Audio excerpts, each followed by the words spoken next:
Okay, here we go. Trey Lance versus Central Arkansas. This is the 2020 game. This is as one game. It was a one game shrine game type of thing. Um, so there may be some rust on it. This is in the middle of the year thing. I don't know how much camp time they had, but let's dive into it. Let's go first play here. This is looks to be like a just a type of shot play where they're trying to get a play action and maybe a one-on-one down the sideline, and he ends up coming opposite side of the field on a incompletion. Um, get the tight angle here for you too, so you can kind of see what's going on. To me, one high safety. I don't know why he doesn't throw the vertical. He could. I mean, it seems like it's a shot play. It's really like a one thing. But all right. So let's go here. Let's go pre-snap. What are we looking at here? We got one high safety. We're thinking here, linebackers should come down for play fake, one-on-one to the field, one-on-one here. So what we're going to get from the tight end is a 12-yard curl. We got our vertical, and then we got our option route to the field. To me, I'm playing this one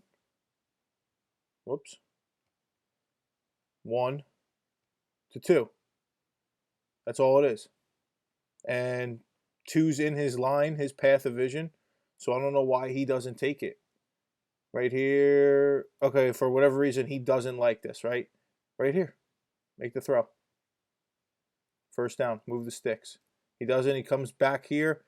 I mean, it's not a bad ball, but I just don't know why he's not hitting this right here for the first down. Easy throw. Easy pitch and catch. Show you the tight really quick, just so you could see the path that he's seeing when he decides not to throw this ball.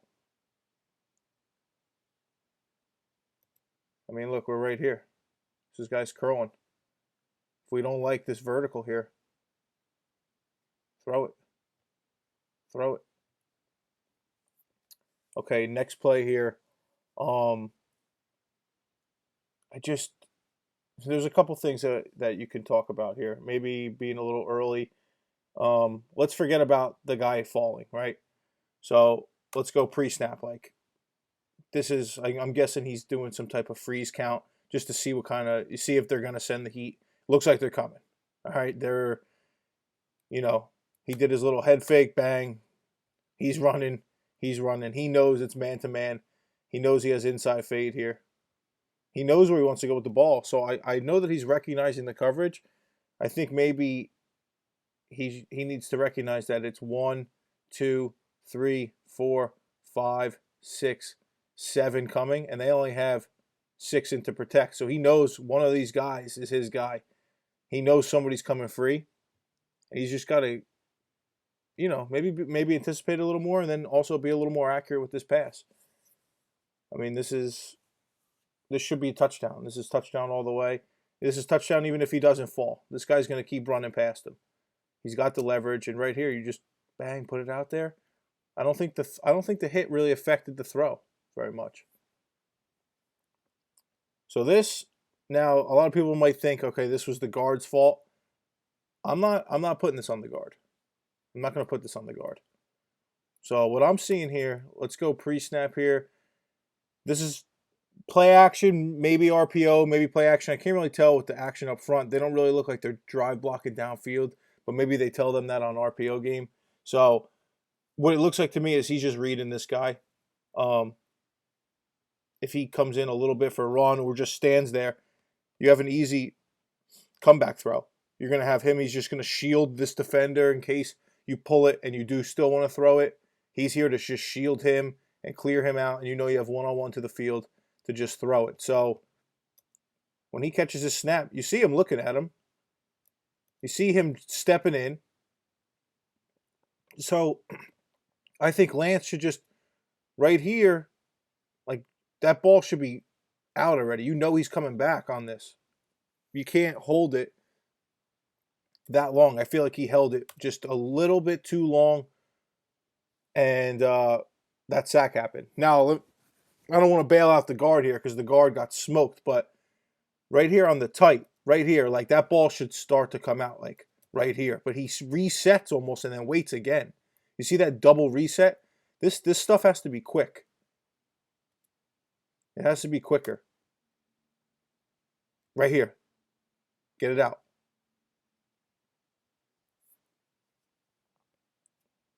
All right, this play here, I just wanted to put this in because I kind of want to talk about Lance not being a very consistent passer. Like he doesn't have much control over the ball. He's not like the guy like Zach Wilson or Justin Fields that has like this overwhelming control on the football. He's not very accurate a lot of times. Sometimes he looks beautiful and sometimes it's like, well, what happened? And this ball is just bad. This is just a fake bubble trying to go opposite way and he just throws it behind and almost at his knee. So I just wanted to put this in here to show that he he's just inconsistent with his passing, and this too. There's nothing wrong with this read.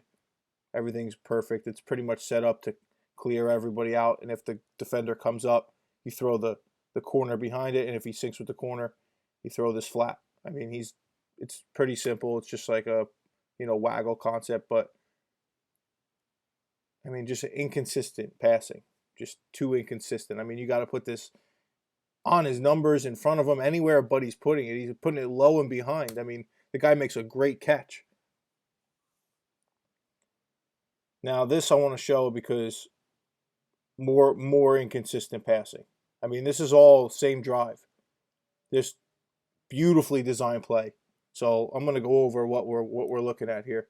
This is going to be a sneak route. So it's going to look like, all right, we're booting here. We're going to have crosser, and then we're going to have this guy sneak right up here, right past all the defenders. It's a beautiful concept. They run this a lot. And Lance is usually pretty good with it, but these concepts get these guys open.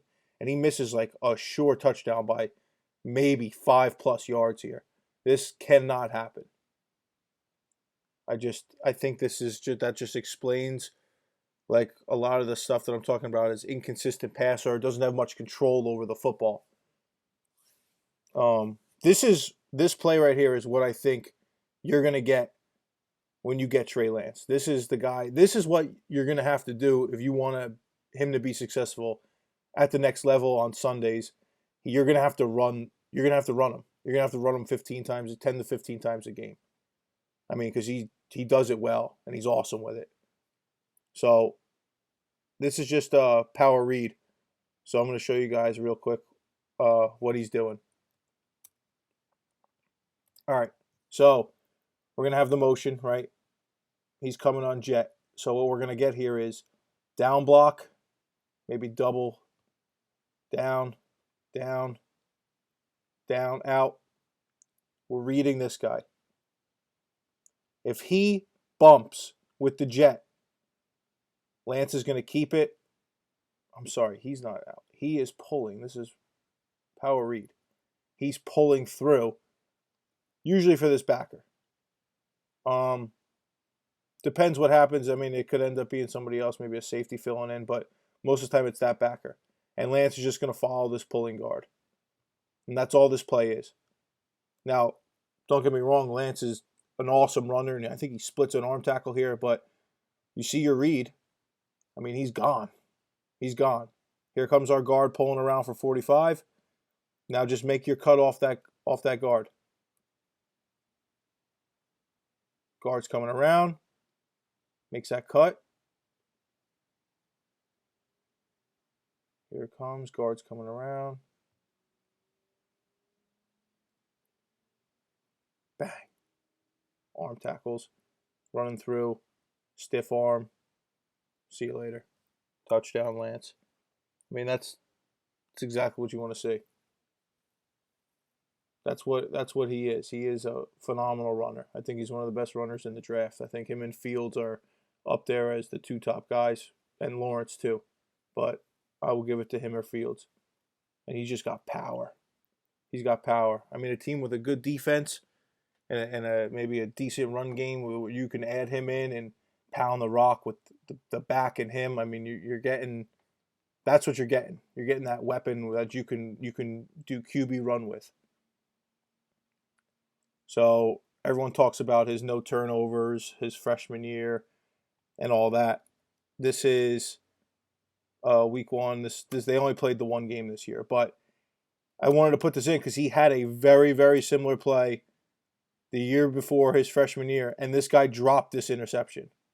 So everyone says, "Oh, no turnovers. He takes care of the ball." He does make mistakes, and he loses defenders a lot of times on these play action seams.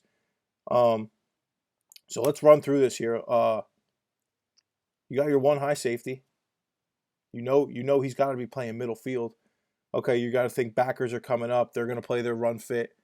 We got the fake here. This is going to be a switch release. So I think he's going to be in and up, and he's going to wheel. And I think they're just going to go wheel to seam here.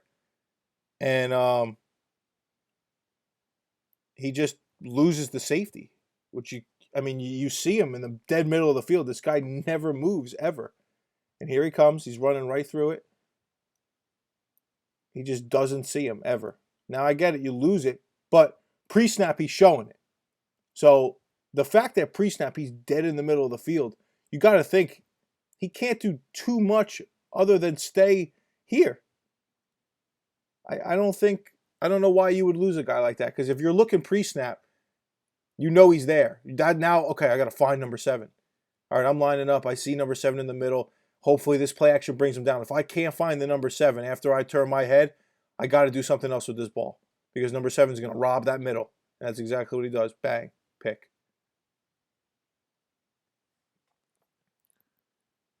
This is a great pass from Lance. So, I said this is what you're going to get with Lance when I was talking about a runner. He does throw the deep ball very well sometimes. Not all the time, but sometimes it's like drops it in the breadbasket. And that's exactly what he does. This is 55 yards in the air, right in the breadbasket. Guy drops it. It's not on his stat line. But that's a completion when you're talking about grading a quarterback. That's a plus right there. Pre-snap, you got your middle safety here. We got press down here, so I think he likes that. I mean, I would. I'd love it. I like the play action because it maybe freezes this guy for a second instead of doing a look off. You're just maybe doing play action helps get Lance in more of a rhythm because he's, spinning, getting to the top of his drop, bouncing, throw. Holds that safety down, touchdown. So this is another example of how North Dakota State, they run that sneak. They love to run the sneak. Right here, he's going to boot right this way. We're going to have a clear route. We're going to have our crosser. And then here comes 44 on that sneak route, wide open. Now, they run this a lot. So, obviously, it's tough to defend. I think there's a lot of defensive issues here. This corner's chasing too much inside. The backer needs to get more hands-on if he should kind of feel that. But this is structurally very well-designed play. And it helps Lance out a lot. Now, even this ball, I'm not saying like, wow. Like he underthrows it. It's behind. He could have drove him right through the end zone here, and he should. He's not under any pressure. You got to make that throw. It's a 20-yard pass to the boundary. That should be lights out for a guy they're talking about first round. This is the stuff here. This type of play here is where you see like where people are like, okay, this guy can make these plays that you're going to have to make on Sunday, but he's not consistent. It's up to a coach whether they believe that he could do this consistently once he's with them for a year or two maybe. But this play is just every coverage beater. You know what I'm saying? You're just going to have this guy lined up over the slot, and he's just got to win. You got to be on time, and your receivers got to win, and it's beautiful on Lance's part. It's 3-step. It's in rhythm. Stays, steps up, bang, drives it to the sideline. Great ball. That's like a 20-yard out route, pretty much to the field. It's good.